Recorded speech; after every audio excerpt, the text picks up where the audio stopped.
Welcome to the Storage Playbook. Whether you're a seasoned pro or just dipping your toes in the industry, this podcast is your go-to resource for self-storage operations. I'm your host, Rick Beal, alongside with Megan Smith, and each week we dive into all things self-storage. So grab your headphones, pour your coffee, and let's get this started.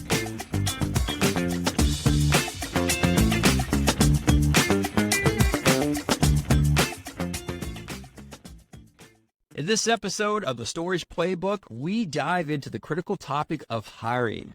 As competition in storage continues to rise, so does the need for skilled personnel to manage our facilities effectively.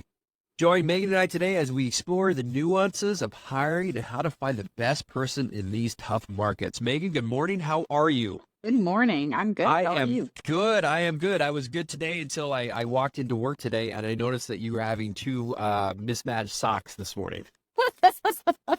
Well, yours mismatched with me, so we matched. Yeah, one of my socks are inside out, but both of yours mismatched. So, yeah, that was a great experience coming by. Well, we're working with today. You know what? Yeah, that's what we're at. That's what we're at today. So, we're talking about hiring today and kind of the nuances of that. We just got back from the Inside Self Storage show, super successful show. Hope everyone was out there. A lot of fun. And a lot of times people are having these issues with hiring, and we get it. Megan, you have been a great hirer in the past. Why don't you go? Yeah, let's talk about some of your experiences really quick. What happened? Yeah, hiring. Yeah. So I'm not allowed to hire anymore. I am terrible at hiring. I see the potential in everyone, and I equally think everyone's going to be amazing and horrible, and it's very confusing for me. So. Not the best when it comes to that. When I first started hiring employees for storage properties, I wanted to pay very little. I was at about $11 an hour, and I did a lot of their jobs for that, so that was not good. As I've learned, you pay a few dollars more and you get much, much, much better quality of people and then hold them accountable for their jobs. So it's been really good to hear you interview, go through the process, kind of see how you select people, how you don't select people. I'm still not very good at hiring, so I just don't do it. So if you're terrible at hiring, just find someone else to hire. So would you say that I'm the better partner in this? Would I totally excel over hiring for you? You can say that. Yeah. Yes, you're better at hiring than I am. Or better. I'm just better, right? Be attributed, you're better. I'm just better. We just stop right there. We can bleep everything out and just stop it as just better. A horror story of making sure to get the right person. We hired one manager, and we got a report from some customers that he was trying to trade rent credits for, I guess we could say this on our podcast, for sexual favors, which is no bueno. There's not a line in the budget for sexual favors for credits, just FYI. So we figured that out, found out he was actually doing this, and look at the security camera, and come to find out, like at 2:00 in the morning, he would be butt naked in the office because probably it was hot. I would assume that's the only reason to be butt naked in the office at 2:00 in the morning, drinking and smoking crack. Yeah, I would assume the nudity was due to the drugs and alcohol, but it may be warm. Who hasn't taken off all their clothes in an office when it's warm? I haven't. I feel good about the fact that I haven't. I mean, you're one person. Yeah. All right. So obviously terminated his employment. We weren't okay with that. We made it right with the customers. Yeah. And we've also had a manager drinking on the job and taking a nap in the office, and he left us a nice IOU for all the money he stole. So that was good. 100%. So hiring the right person is, I always say there's two things that is going to make and break your facility. Obviously where you put it, because you can't move it once you drop it in there. And the next thing is hire the right person, man. I mean, you hire a rock star, you hire your person. I mean, you're looking at the difference between, losing rentals or exponentially gaining rentals. And so today, great segue. Today, we're going to talk about how we can find those people that can exponentially move your facility forward. Did you just compliment yourself on your own? Did you like that? I totally did. I totally did. Like, that's a great segue, Rick. Thank you, Rick. That's so good. So even if you run an unmanned facility, there's still people involved no matter what level of automation you have, there's still people involved. So this could be hiring for the manager, hiring for call center agents, hiring for boots on the ground people, maintenance people. There's still people involved in business. So hiring doesn't go away. We still have to deal with people and make sure we get the right people in our company. It does. So, I want to talk about some things. We call them fallacies. So I call them fallacies. Biases, fallacies, some things that are catch people up, sometimes unconsciously catch people up, and they're really tricky sometimes. So I want to talk a little bit about what those are, pointing them out a little bit, and just kind of bringing some light to some possible situations that you might fall into. I've done these before, so I kind of want to talk about a little bit.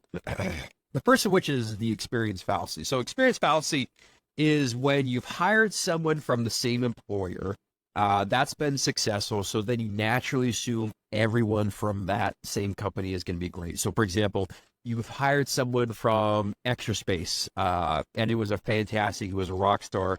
Ex facto, everyone from Extra Space is amazing and a rock star. So, all of a sudden you just key in on that and you forget the other things. So that's experience fallacy. Confirmation bias is based on something like a school they belong to, organization they belong to. Like, I'm horrible at this. Once I find out, I'm like, oh my gosh, you went to Boise State? Let's talk about Boise State football. That's fantastic. So, like, it gets me excited that I get excited about the person because we're talking about football, and that's all I remember is football. I'm like, yeah, I'm gonna hire this person because we can talk about football all the time. They could be a hot mess, but that confirmation bias, I'm just keying in on that based on a school or an organization they belong to. Next one is glare factor, is where you put too much weight on the surface during the interview. How do they look? How do they dress? Their attractiveness, how they present themselves. I've always wanted to do a podcast or a LinkedIn post about how if attractive people get better paying jobs than unattractive people. I think that would be interesting to try to see. But no one's going to see like, yeah, I got paid really bad because I'm not attractive. And, no one's going to say that. I mean, I get crappy jobs because I'm not handsome at all. So I get that.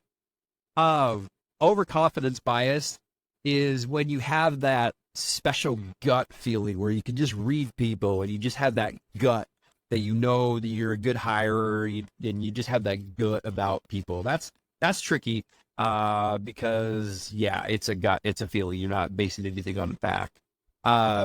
Experience fallacy. Let's see. We just talked about that one. Similarity bias. So similarity bias is where you hire people who are like yourself, and that's such a dangerous trap to fall into. I was in a company one time, and one of the hiring persons was kind of a blue personality, just kind of a laid back person. More like a wallflower, and then all of a sudden she started to hire people who were very, very, very similar to that. So all of a sudden, our culture shift has changed, and so we didn't have very many aggressive people. We had a lot of people who were just, sitting in the background. That's tricky.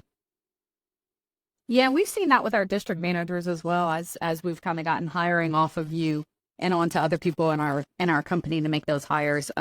It's been interesting who hires people like them, who hires people for the store, who hires people with the best fit, how they approach hiring. And I don't even think people realize it. When you hire somebody like yourself, I am not an outgoing, extroverted, loud person. And so every time, but if I need to hire for a store manager, I want somebody more aggressive and, a little more extroverted. And to me, that comes off as, you and I have even had that conversation that I'm like, they seem desperate, which to me is kind of a turnoff. And you're like, yeah, they want the job, hire them. They're desperate. That's a good thing. So it's really been interesting how your own inner, feelings and intuition and gut and the things, your preferences really affect kind of how you think that person's going to do their job. You don't know them very well, right? Our interviews are 15, 20 minutes. You maybe meet them once or twice and then sort of throw them in and turn them loose. And you really have no idea how somebody's going to do. So it's been interesting to watch that happen. Yeah. And the last thing you want is, I mean, I would love to have a company which is like everyone's like me. It'd be horrible. It would be amazing because it would be probably we would rename it to the cool company because everyone would be cool. and we get a whole lot of shit done. No, we get a lot started. That's probably true. And we have a lot of ideas. A lot of ideas, not a lot of traction. Okay. Moving on. I got him. That got to go over for one of us. Stereotype bias. Obviously, those are the typical ones you think of when you talk about biases associated with gender, race, sexual orientation, ethnicity, and age. I think we're all aware of those, so I'm not going to spend many time on that. Availability bias is where you kind of rely on your memory of the interview, kind of making key points based on the highs or the lows rather than the full interview. So, for example, they said one thing that just kind of, just didn't sit right with you. They use the word ate or just something like that, where you just kind of, I don't know, got triggered, for use of a better word, and that's the only thing you remember. So that's kind of availability bias. The last one I want to talk about is the escalation of a commitment, where you feel pressured because, you've interviewed them, you maybe have a working interview, and you kind of feel pressured because they've gone for so long that you feel kind of vested into them. And so you want to hire them anyways, or they might be the best, the worst. So it's kind of that escalation of commitment. And that's dangerous too, because they may not be the best person in the world, but here you are. So yeah, that's kind of the biases we want to look at. Next thing we want to talk about a little bit is I know a lot of questions we get are, how do we pay people? What's a fair wage? How do I pay?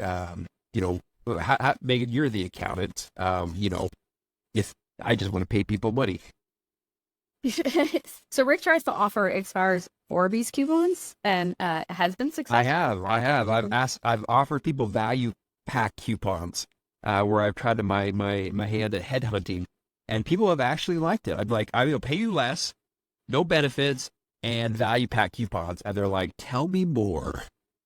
Yeah, it's really interesting. So I would not recommend that strategy, not for long-term, vested people. So what we do, like I said, I started paying people very, very, very little and got what I paid for. So that's not a very good strategy. So what we do is we look at Indeed, we look at the market, we see kind of what the going wage is in that market. What are people making at hotels? What are people making managing restaurants? What are people making? Those types of jobs. You want somebody, it depends on the store. So do you want somebody who's going to be a little more aggressive, a salesperson? Do you want somebody who's a little more reformer? And we'll get into that in a minute, the different personalities. But you definitely want people to have a living wage, be comfortable. I, years ago, sort of always thought of self-storage as a 1 to 2 year job and just kind of expected to have turnover, which honestly made my job really, really difficult. Once I've kind of accepted, if you pay people more, they stay for a long time, they do a better job. Turnover is really, really expensive, both time, store cost, rentals, customers. Like, you see the dip whenever you hire somebody new, always. That's interesting. How long do you think I've seen this before. That's actually a really good point. We bring a new manager in day one. What do you think our typical slump is before we kind of see them performing? I think everything kind of takes 6 weeks, like, until you really sort of seeing people get traction. That seems to be a rule of thumb in almost everything. Even as we take over a new property, things kind of take 6 weeks to start seeing traction. I mean, you'll see quick things. So whatever they care about most is what you're going to see fly fastest. So if they're very good at maintenance or very customer service oriented or very into sales, you're going to see that thing shine because people go to where they're most comfortable first. And then everything else takes some time. So I've noticed the people that are more inclined towards maintenance and details, the customer service takes a minute. So if you're hiring that person for a store that needs rentals, you have crossed. That's not a good thing. You want to hire somebody who loves sales because they're going to jump on that first. And then the maintenance may take 6 weeks, but you don't care because you need the rentals right away. So as you're hiring, kind of know they're going to go to their comfort zone first, whatever they sort of jump into, and get that moving quickly. And then everything else is going to take a little while to learn. Good question, Rick. Thank you, Rick. Okay. I don't know if this is your own need today or if I need to give you more validation, but Probably more valid. either way, I'm going to ignore it. So I'm very good at managing people. Did you say you're going to ignore it? Sure, you can move on. Moving on. Moving on. So set the pay at a good pay. People need to be excited to go to work, right? Be able to pay their bills, support themselves, and not be stressed out. After that, we offer bonus programs. So we want to incentivize the behavior that we want. We want everyone to be aligned on how we want them working. So our bonus matrix is simple and easy to understand and easy to calculate, which is the most important thing in a bonus. They get a bonus on beating goal on rentals, which is, we expect them to have a certain amount of rentals. That's their job. If they do better than that, then they get a bonus for that. A certain amount of insurance penetration, a certain amount of merchandise sales, and Google reviews. So those are the bonus things. That's stuff they can control. That's well within their wheelhouse and things that they should be doing anyway. I'm not a big fan of bonusing on, some net of NOI or AR or just all the other things that people do. Rick, what's some of the weird bonus things that you've seen in the past? Oh my gosh, yeah, like they pay you low and then they pay you 20% above NOI. Just really weird ones that, number one, are hard to calculate. Keep it really simple. A bonus for every rental. That's weird because number one, it's your freaking job to do a rental. If you have the bonus of every single rental you get, why do you have that person there? Yeah, exactly. I am in general not a big fan of bonuses, so don't feel like you have to offer a bonus. Yes. I am much more of a fan of paying a few more dollars an hour, getting that good person right away, and they get paid for their job, and there's no bonus, and it's just easier. I agree with that. I've typically seen in my experience, a vast majority of people over time will, number one, forget about the goals. Our goals are monthly, let alone quarterly or yearly. They forget about the goals. You just kind of get fat, dumb, and happy, and then over time, it just becomes a kind of laissez-faire, as the French say, or the French Canadians say. Is that French? Totally, yeah. All the Canadians say it. Or is that Latin? Laissez-faire, or is that Latin? Anyways. Very laissez-faire. Accent too. I know, right? Get it? Totally. Later. Totally. About it. And they just kind of forget over time. We used to have bonus structure for a while, and their only responsibility at the end of the month was to fill out the bonus matrix and send it in. It was shocking to me that how many people did not send it in on time. They made the bonus 100%, but I would say over time, 80% of probably the managers just did not send it in over time. So is it effective? Maybe. Would you get more bang for your buck by spending $2 more an hour and hiring that much better of a person? I'll let you make that decision. Yeah. One of my favorite stories is it's this, old country somewhere, and they had all these cobras around. So the king decided we needed less cobras. So he gave the people who lived there didn't have a lot of money. It was a very impoverished area. So he would pay them to bring him cobras so they would have less cobras, right? And that's the way they can make money. He got rid of his cobras. Everybody's happy. Well, the people realized they could breed cobras and have more cobras and make more money, so that they started breeding the cobras, bringing the king their, made up cobras. Well, he realized, he's like, I'm not paying you guys to make the problem worse. So he stopped it. So then they had like 3 times as many cobras as they had before because he was incentivizing the wrong behavior. And I always feel like bonuses end up that way. So people start complaining, I didn't hit insurance because they had online rentals, or I couldn't sell merchandise because of this, or I don't want that to be counted against me. And then the focus gets on the wrong thing. It's on how they should be making their bonus rather than just doing the job they're supposed to be doing. And we've seen this play out over and over and over again. And then if you ever want to change it or adjust it, you're now adjusting their pay. They get used to that. They forget it's a bonus. They feel like it's just part of their compensation anyway, and they're owed it. And I've seen that just play out over and over again. So I feel like a bonus is always a double-edged sword, honestly, that it'll incentivize at first, and then it just kind of becomes the norm. So I'm not a fan of bonuses. So hang on. Did you just call managers snakes? Is that what you just? That's because that's what I got out of that story. That's totally what I got. That was You're calling employees snakes. hopefully. Wow, you heard it here. You heard it today. Megan calls all employees snakes. I did not, unless read Harry Potter, because one of those was the.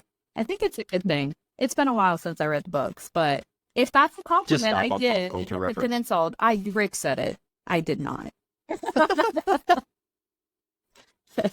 So that's bonuses. People want to work with people they like. They want to do a good job. By and large, people want to be part of something bigger than themselves, see a path forward in life, see career opportunities and grow. I truly believe that.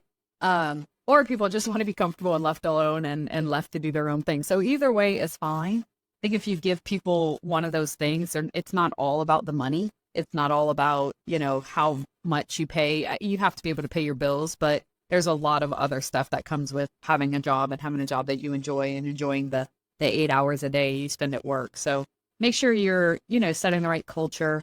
You're not being a pigeon leader, which is where you fly in and shit all over the place and make a lot of noise and leave. So don't do that, which is a word Rick taught me. So, help out. If you go to the store, don't expect people to do stuff you're not willing to do yourself. Put yourself in their shoes. The manager job is a hard job. There's a lot to it. You have to be a maintenance person, a therapist, physical labor, an accountant, a problem solver, proactive, janitor, and everything else that comes with it. So it is a difficult position because there's a lot of moving parts all the time. So just be sympathetic to, what they go through in their days and try to be good to work for would be my. Anything else you want to add on there, Rick? No, I think that's very much empathetic. The last thing you want to do is talk to your employees about your last trip to Hawaii, or pull up in your brand new, Ducati and talk to them about that, and then how you can't afford having benefits. So be very mindful when you do this. They're working hard for you. So, the very least you can do is be very mindful of, your success. I'll be honest, just be mindful of your success, what you have been blessed with, because sometimes other people haven't been blessed with that. So just be mindful of that. Honestly, just don't be a jerk. So, it's hard to say, but it happens all the time. I see it over and over again. I talk with managers. They see it. They have that same impression. Just be mindful of stuff. They see what you're bringing in each month, which we all know is usually a lot. They don't see what's going out. Yes. So their view of the store and your success and your own personal finances is tilted towards the revenue, which can look impressive if you don't see debt service and insurance and property taxes and wages and taxes and everything else, which we know because we're in that position too. But managers don't always see that side of it. Yeah, they're just seeing NOI. Yeah. They're seeing whatever, $90,000 a month. And nothing much you could deal with. And not giving them. Yeah. Yeah, exactly. Let's talk a little bit about hiring for the store and hunters versus farmers. So you've made that analogy a lot, and I really like it. So how do you hire for the store? How do you pick the person? Hunters and farmers. My goodness, I love hunters and farmers. So this is one of my favorite things in the entire world. So if you have a new store, you want to hire someone who is aggressive, who is sales-oriented, and who is results-driven. I call them hunters, right? So they're very driven. They want to sell. They want to be aggressive on that, which is awesome because that's the person you want. Now, there's two sides of a coin, right? Because the hunters typically are the most detailed person. They don't care about some of those little things. I know that because I tend to be a little bit more of a hunter, so I get that. I understand my personal weaknesses, but they're a little bit more aggressive on the things that they want. Now, that's what you want right now because you're trying to fill up your store. You have 900 units, it's empty, and you got to make bank covenants. So you want a hunter. Now, that hunter has an expiration date. So as you start to fill up your store, and as you start to go, the hunter is going to get bored. He's going to get bored with the day in and day out stuff. You know how storage is. It gets kind of boring. It's a little long sometimes. So they have an expiration date. So keep that in mind as you hire your hunter. And that's great. Plan that they have an expiration date. That's totally fine. That's totally fine to hire someone for your store that has an expiration date. There's nothing wrong with that. As your store fills up, you can transition from a hunter to a farmer. Now, a farmer, what does a farmer do? Farmer wakes up every single morning at the crack of dawn with the rooster, goes out there, tends the fields until sundown, walks back in and does it every single day, right? So it's very stalwart, very trustworthy, very just regular, and those people love that stuff. So as you transition from a lease up to a stabilized property, you want to bring in a farmer. So a farmer's job is to make sure everything's running well, make sure he or she is that friendly face to talk with customers. You don't need an aggressive salesperson.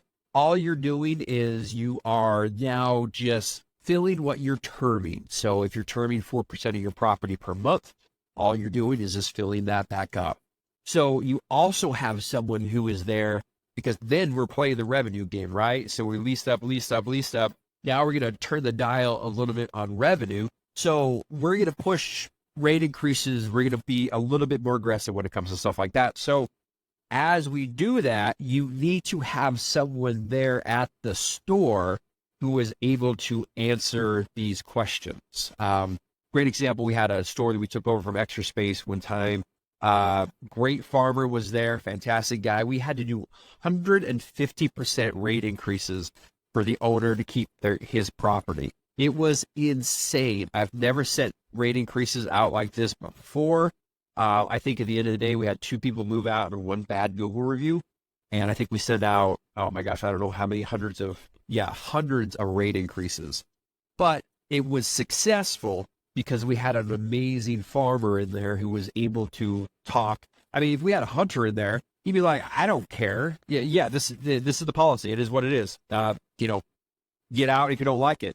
But since we had a farmer in there, he was able to talk to customers, make some, some bargains with them, and just kind of really being the right person. So if you look at your stores and you hire for hunters and farmers, that's a fantastic way to do it.